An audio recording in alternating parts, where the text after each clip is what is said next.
Para sa pangarap, may ahon lang sa hirap. Magkalayo sa pamilya sa ibang bansa, umasa ng kaginhawaan para sa kinabukasan. Kalungkutan ng kalaban, kaya kaplang ay unang tinitiis mo ang lungkot. Pamunas lang ay kumot sa mga luhang umaasang di nawawalan ng pag-asa. Panalangin sa nabaalang araw, biyayang umaapaw, pamilya makakasama araw-araw.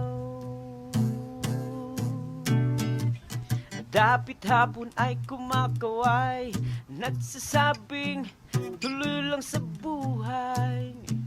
Maya-maya ay didilim na, bukas ulit panibagong pag-asa.